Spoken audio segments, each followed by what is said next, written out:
அனைவருக்கும் சாந்தி IAS academy சார்பாக வணக்கங்கள். இன்னைக்கு நம்ம பார்க்க போற டாபிக் என்ன அப்படின்னா, 6ஆம் வகுப்புல இருக்கக்கூடிய அன்றாட வாழ்வில் வேதியியல் 3ஆம் பருவத்துல இந்த பாடம் அமைஞ்சிருக்குது. இப்ப நம்ம பார்க்க போற டாபிக் அந்த ஹெட்டிங்லேயே உங்களுக்கு அது புரிஞ்சிருக்கும். அன்றாட வாழ்வில் வேதியியல் அப்படிங்கிறது நம்ம டே டு டே லைஃப்ல நம்மளை சுத்தி நடக்கிற விஷயங்கள்ல நம்ம யூஸ் பண்ற பொருட்களா இருக்கட்டும், எல்லாத்துலயுமே கெமிக்கல் எப்படி கலந்துருக்கு அப்படிங்கிறத பேசிக்கா ஒரு 6ஆம் வகுப்பு குழந்தைக்கு எப்படி சொல்றாங்களோ அந்த மாதிரி இந்த லெசன்ல சொல்லியிருக்காங்க. சரியா? இப்ப பாத்தீங்கன்னா இந்த படத்திலே உங்களுக்கு புரிஞ்சிருக்கும். இதை சுத்தி பாருங்க. இது எல்லாமே நம்ம டே டு டே லைஃப்ல பயன்படுத்துற பொருட்கள். சரியா? நம்ம இந்த பற்பசையில இருந்து எடுத்துக்கலாம். பற்பசைங்கிறது உங்களுக்கு தெரியும், பேஸ்ட், நம்ம சாப்பிடக்கூடிய சிப்ஸ், சோப்பு நம்ம டெய்லி யூஸ் பண்றோம். அடுத்து உரங்கள், விவசாயிகள் யூஸ் பண்றது, மருந்துகள், கொசுபத்தி சுருள், கை கழுவும் திரவம், வாசனை திரவியம், இது எல்லாத்துலயுமே உங்க எல்லாருக்குமே நமக்கு காமனா தெரியும். இது எல்லாத்துலயுமே கெமிக்கல் இருக்கு, வேதி பொருட்கள் இருக்கு அப்படிங்கிறது. ஸோ நம்ம அன்றாட வாழ்வில் வேதியியல்ங்கிறது நம்மளை சுத்தி நம்ம அந்த வேதி பொருட்களோட தான் நம்ம அன்னன்னைக்கு டிராவல் பண்ணிட்டு இருக்கோம். சரிங்களா? அதுக்கப்புறம் நம்ம போன கிளாஸ்லயே பார்த்திருப்போம். அதாவது வேதியியல் மாற்றங்கள், இயற்பியல் மாற்றங்கள், மீள் மாற்றங்கள், மீளா மாற்றங்கள், விரும்பத்தகுந்த மாற்றங்கள், விரும்பத்தகாத மாற்றங்கள் அப்படிங்கிறத நம்ம நிறைய விஷயங்கள்ல பார்த்திருப்போம். இப்ப இதுல சில எடுத்துக்காட்டுகள் கொடுத்துருக்காங்க. இப்ப பாருங்க, ஒரு குச்சி இரு துண்டுகளாக உடைதல் அப்படிங்கிறது இயற்பியல் மாற்றமா வேதியியல் மாற்றமா அப்படின்னு நீங்க கொஞ்சம் யோசிச்சு பாருங்க. இதுக்கு என்ன டிஃபரன்ஸ் நம்ம போன கிளாஸ்ல பார்த்திருக்கோம். என்ன டிஃபரன்ஸ் அப்படின்னா, இயற்பியல் மாற்றம் அப்படின்னு எடுத்துக்கிட்டீங்கன்னா அதுல அதோட பண்புகள் சேஞ்ச் ஆகாது.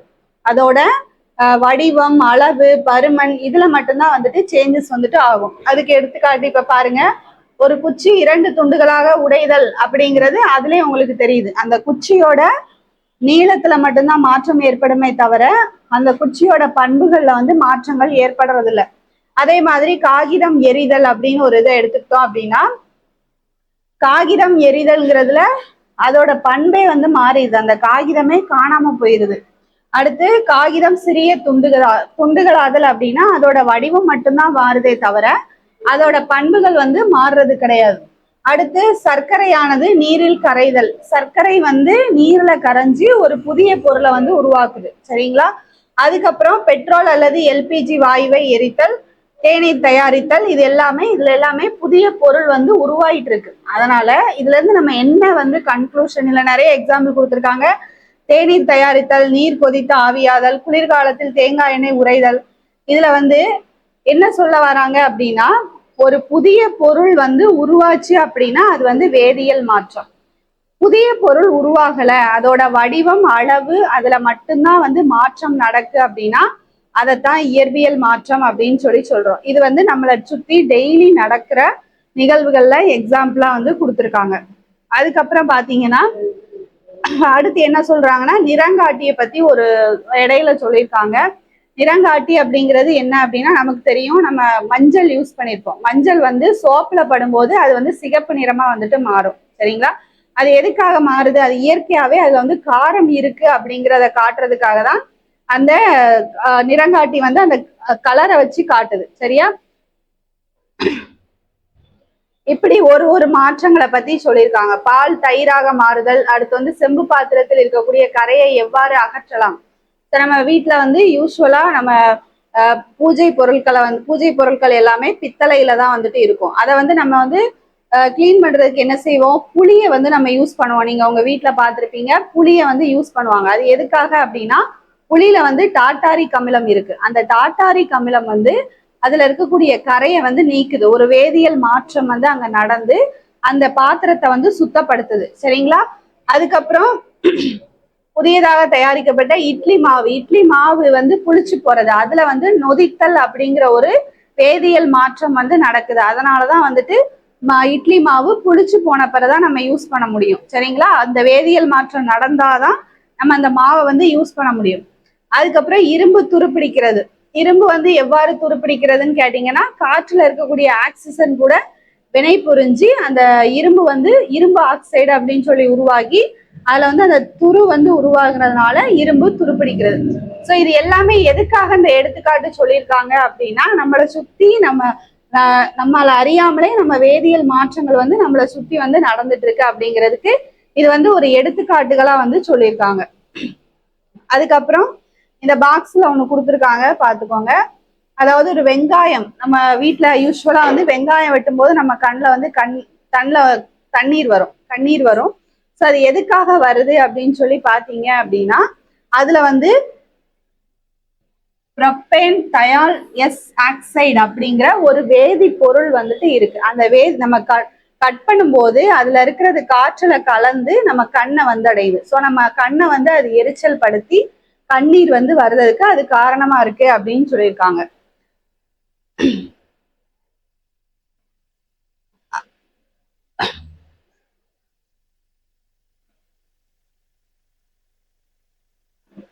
அதுக்கப்புறம் நம்ம அன்றாட வாழ்க்கையில வந்து எந்தெந்த இடத்துல எல்லாம் நம்ம வந்து வேதிப்பொருட்கள் வந்து இருக்கு. சாதாரணமா எடுத்துக்கிட்டோம் அப்படின்னா, நம்ம டெய்லி யூஸ் பண்ற தண்ணி H2O, சரிங்களா, அதுலயும் ஒரு வேதிப்பொருள் வந்துட்டு இருக்கு. நம்ம பயன்படுத்துற உப்பு சோடியம் குளோரைடு, அதுலயும் வந்துட்டு நம்ம வந்து ஒரு வேதிப்பொருள் வந்துட்டு இருக்கு. ஸோ நம்ம அன்றாட வாழ்க்கையில என்னென்ன வேதிப்பொருட்கள் வந்து நம்ம யூஸ் பண்றோம் அப்படிங்கிறது வந்து இதுல வந்து கொடுத்துருக்காங்க. அதுக்கப்புறம் பாத்தீங்க அப்படின்னா, என்னென்ன ஒரு பொதுவான இந்த பாருங்க, சோப்புகள், உரங்கள், சிமெண்ட், ஜிப்சம், எப்சம், பாரிசாந்து, பீனால், ஒட்டும் பொருட்கள். ஸோ இது வந்து டெய்லி நம்ம அன்றாடம் பயன்படுத்தக்கூடிய பொருட்கள். இது எப்படி வேதியியல் மாற்றங்கள் வந்து இதுல நடக்கு அப்படிங்கிறத இந்த பாடத்துல வந்து கொடுத்துருக்காங்க. இதை பத்தி தான் நம்ம முக்கியமா வந்து படிக்க போறோம். இதுக்கு முன்னாடி படிச்சது எல்லாமே ஜஸ்ட் ஒரு இன்ட்ரோடக்ஷன் தான், சரிங்களா. ஸோ இப்ப இது சோப்பு, உரங்கள், இது எல்லாமே நம்ம அன்றாட வாழ்க்கையில பயன்படுத்தக்கூடியது. ஸோ அது எப்படி வேதி வினை புரியுது அப்படிங்கிறத ஒரு 6ஆம் வகுப்பு குழந்தைக்கு சொல்ற மாதிரி பேசிக்கான விஷயம் தான் இதுல சொல்லியிருக்காங்க. நம்ம வந்து வேதி வினைகள் அப்படின்னா வந்து நம்ம இப்போ ஈக்குவேஷன்ஸ் அந்த மாதிரிலாம் இந்த லெசன்ல நம்ம பார்க்க போறது இல்லை. ஜஸ்ட் சோப்புனா என்ன, அதோட வேலை என்ன, எப்படி அது வினை புரியுது அப்படிங்கிறது, வேதியியல் மாற்றம் வந்து அந்த இடத்துல எப்படி நடக்குது அப்படிங்கிறது தான் இந்த லெசன்ல வந்து நம்ம பார்க்க போறோம். ஃபர்ஸ்ட் வந்து சோப்பு, சரியா, சோப்புகள் மற்றும் சலவை தூள். ஸோ நம்ம வந்து பொதுவாகவே 2 வகையான சோப்பு வந்து யூஸ் பண்ணுவோம். என்ன சோப்புலாம்? குளியல் சோப்பு ஒன்று யூஸ் பண்ணுவோம், துணியை வாஷ் பண்றதுக்கு வந்து ஒரு சோப்பு யூஸ் பண்ணுவோம். ஸோ பொதுவாக இந்த சோப்பு, சலவை தூள், இது எல்லாமே வந்து எப்படி வந்து பொதுவாக சோப்புனாலே அதோட இது வந்து சோடியம் ஹைட்ராக்சைடு, அதோட வேதியியல் மூலக்கூறு பேர் வந்து சோடியம் ஹைட்ராக்சைடுன்னு சொல்லுவாங்க. ஸோ வந்து ஒரு சோப்பு இருக்கு அப்படின்னா, நம்ம அந்த சோப்பை யூஸ் பண்ணும்போது அந்த சோப்புல 2 விதமான பகுதி வந்துட்டு இருக்கும், சரியா. ஒண்ணு வந்து நீர் விரும்பும் பகுதி, இன்னொன்னு வந்து நீர் வெறுக்கும் பகுதி. இங்க பாருங்க, இந்த படத்தை பார்த்தாலே உங்களுக்கு வந்துட்டு புரியும். ஸோ இந்த படத்துல இந்த துணியில வந்து அழுக்கு இருக்கு, இந்த துணியில இருக்கிற அழுக்கு, இதுல வந்து இந்த சோப்போட மூலக்கூறுகள் என்ன செய்யும் அப்படின்னா, இந்த அழுக்க நோக்கி நீர் வெறுக்கும் பகுதியில இருக்கக்கூடிய மூலக்கூறுகள் வந்து இந்த அழுக்க சுத்தி ஒரு ரவுண்ட் பண்ணி அதை தனியா எடுத்துட்டு தண்ணியோட அடிச்சுட்டு போயிடும். மிச்சம் இருக்கிற அந்த நீர் விரும்பும் பகுதியில அந்த நுரையா வந்துட்டு நமக்கு வர்றது, அந்த நுரையில வந்து இந்த அழுக்கு வந்து அடிச்சுட்டு போயிடும். இதுதான் இந்த சோப்பு வந்து எப்படி அழுக்க நீக்குது அப்படிங்கிறத பத்தி இதுல எக்ஸ்பிளைன் பண்ணியிருக்காங்க, சரிங்களா. அதுக்கப்புறம் சோப்பு எப்படி தயாரிக்கிறது அப்படிங்கிறத ஒரு சிம்பிளா சொல்லியிருக்காங்க. ஸோ இது ஒரு பிக்டோரியல், நம்ம அடுத்தடுத்து என்ன பார்க்க போறோங்கிறத ஒரு படமா வந்து எக்ஸ்பிளைன் பண்ணியிருக்காங்க. சோப்புகள் மற்றும் சோப்பு பொருட்கள் எதுக்கு பயன்படுது, உரங்கள் விவசாயத்துக்கு பயன்படுது, ஒட்டும் பொருட்கள் அதெல்லாம் நம்ம பின்னாடி பார்க்க போறதுதான், சரிங்களா. அதுக்கப்புறம் உரங்கள் அப்படிங்கிறது நம்ம அன்றாட வாழ்க்கையில வந்து நம்ம தவிர்க்க முடியாத ஒண்ணு, சரிங்களா. இப்ப வந்து நம்ம டெய்லி அன்றாட இதுல வந்து விவசாயிகள் உரங்களை வந்து பயன்படுத்தல அப்படின்னா நம்ம விளைச்சலை வந்து பார்க்க முடியாது.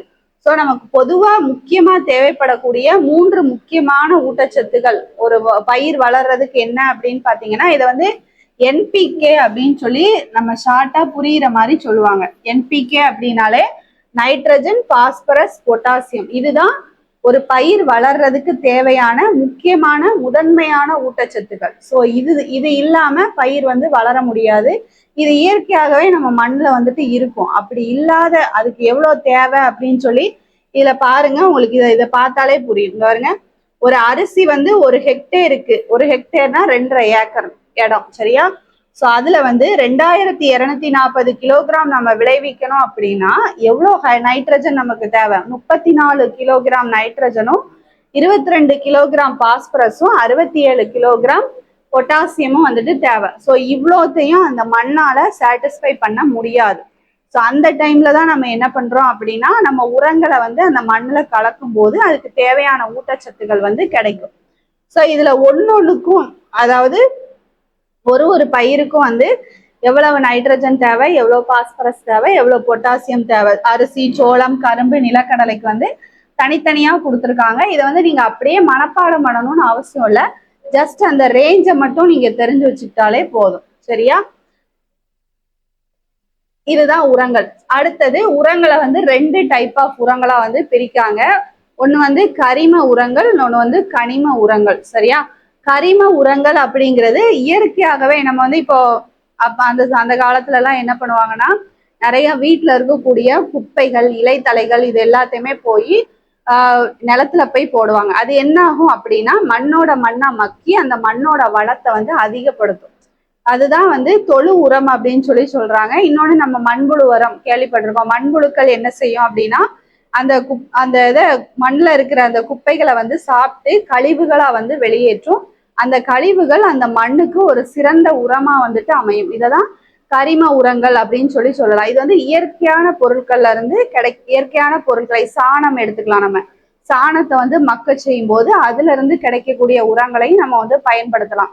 அதுவும் ஒரு டைப் ஆஃப் கரிம உரங்கள் தான். ஸோ எப்படி நீங்க இந்த டிஃபரன்ஸை புரிஞ்சுக்கிடலாம் அப்படின்னா, இயற்கையாவே இருக்கக்கூடிய பொருட்கள்ல இருந்து தயாரிக்கக்கூடிய உரங்கள் தான் கரிம உரங்கள், சரிங்களா? அதுல முக்கியமான எடுத்துக்காட்டு வந்து மண்புழு உரம், தொழு உரம். இந்த ரெண்டுமே வந்து நம்ம குப்பை, சாணம் அதுல இருந்துதான் வந்து தயாரிக்கக்கூடியது, சரிங்களா? அதுக்கப்புறம் வந்து கனிம உரங்கள். நம்ம இப்ப இதுக்கு முன்னாடி பார்த்தோம் இல்லையா, NPK, நைட்ரஜன், பாஸ்பரஸ், பொட்டாசியம், இந்த 3 தான் வந்துட்டு கனிம உரங்கள் அப்படின்னு சொல்லுதோம். இதுல இதோட காம்பினேஷன்ஸ் தான் நம்ம யூஸ் பண்ண முடியும். இப்ப நைட்ரஜன் அப்படின்னா, நைட்ரஜன் ஆக்சுவலா வாயு. இப்ப நம்ம பூமியில 78% வந்து நைட்ரஜன் தான் இருக்குன்னு நமக்கு தெரியும். அதுக்காக அந்த காற்றை அப்படியே டைரக்டா நம்ம யூஸ் பண்ண முடியாது இல்லையா? ஸோ அதனால அதோட காம்பினேஷன்ஸை தான் நம்ம உரங்களா வந்து யூஸ் பண்ணிட்டு இருக்கோம். இப்ப பாருங்க, இதெல்லாம் நீங்க கேள்விப்பட்டிருப்பீங்க, விவசாய குடும்பத்துல இருக்கிறவங்க கேள்விப்பட்டிருப்பீங்க, பார்த்திருப்பீங்க ரியலா. இப்ப யூரியா அப்படின்னு எடுத்துக்கிட்டீங்கன்னா, இதுல வந்து நைட்ரஜன் 46% வந்துட்டு இருக்கு, சரியா? அடுத்து வந்து சூப்பர் பாஸ்பேட்னாலே அதுல வந்து பாஸ்பரஸ் வந்து அதிகமா இருக்கும். அதுல வந்து 8 to 9% வந்து பாஸ்பரஸ் இருக்கு.